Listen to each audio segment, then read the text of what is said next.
Now, news further afield, a man identifying himself as the leader of Nigeria's Boko Haram has claimed responsibility for the abduction of more than 300 schoolboys as anxious parents beg the government to secure their release. Pupils who escaped kidnapped on Friday by jumping over the fence of the government science secondary school in Katsina state in the northwest of Nigeria and fleeing through a forest, said the attackers were armed with AK-47 assault rifles. In an audio message which reached Reuters via a WhatsApp message, a man purporting to be Boko Haram leader Abubakar Shekau said the organization is behind the kidnappings. Now, despite the message, no video footage was released on the missing boys. To unpack this further, joined now by Patrick Ugu, Open Society Fellow on Investigative Reporting at Wits University. Patrick, good to have you with us tonight on the newsfeed late night. Talk to me then about this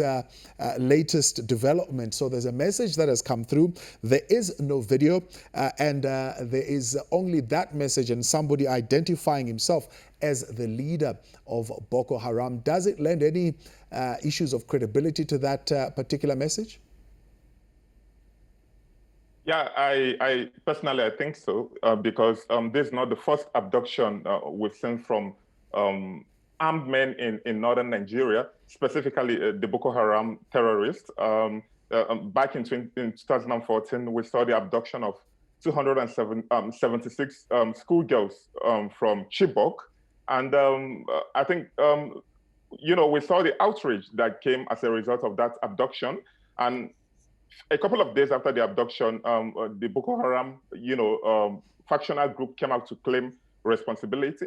And 2 years later, in 2018, we saw the abduction of, schoolgirls, 110 schoolgirls in Dapchi, Yobe State. And now and again, we are seeing the abduction of more than 300 schoolboys in Katsina State, northern Nigeria. And whenever this happens, a couple of days later, the Boko Haram group led by Abubakar Shekau would come out to say that they are behind the abduction as a way of sending message to the government, as a way of telling the government that they are still strong, particularly in northeast Nigeria, and as a way of telling the government and the security forces that they have failed to a large extent in trying to stop them from the atrocities they've been committing since the past decade, 2010 to be precise. Why the focus on schools, though? I mean, is this all linked to the anti-Western education campaign of Boko Haram? Yeah, Boko Haram, as we know, they stand against Western education. They stand against anything Westernization and all that. And I feel, personally, I feel that they target school children. They target, schoolgirls and schoolboys as a way of, these are the future leaders of Nigeria, the future leaders of the world, the doctors, the future presidents, the engineers and all that. So they are actually going after them as a way of, hitting the government where it hurts the most. That's why they are going after them. And they know that there's going to be an outcry from the international community, the UN, the US, the European Union, putting pressure on the Nigerian government to intensify efforts in not only stopping Boko Haram, but in rescuing the children that we are abducted. And if you take a look at, series of abduction that, have been happening over the last few years, they've been targeting, apart from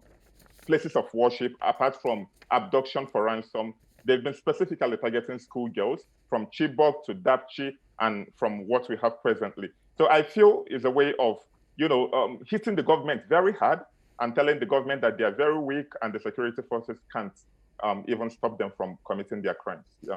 Now, in the previous abductions, government has, of course, stood its ground and firmly said they don't negotiate with terrorists. I suppose it's still the same position even this time around. But how is it possible, Patrick, that they can abduct 300 boys and without a trace? No one knows where they could possibly be, where their hideout is.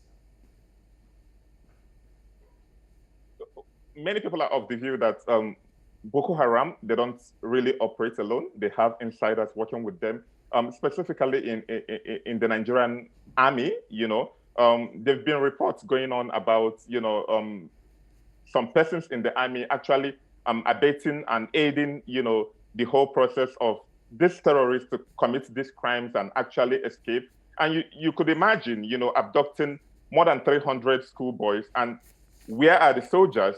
The federal government always says that, the soldiers are in the northeast trying to maintain peace and order and trying to flush out Boko Haram from Sambisa forest. But where were they when these guys came?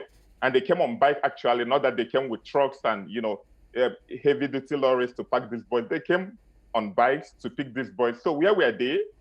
Which routes did they follow? And where were the soldiers keeping patrol and, the military checkpoints and all that? So, and we know in the northeast Nigeria, that's where you have, heavy security presence trying to battle Boko Haram. But all these things happened. The abduction happened overnight without any military presence.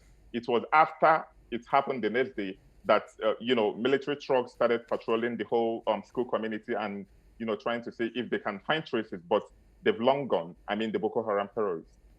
Patrick Egu, Open Society Fellow in Investigative Reporting at Wits University. Thank you very much for your time tonight. We will touch base with you again soon as that story progresses to get that update.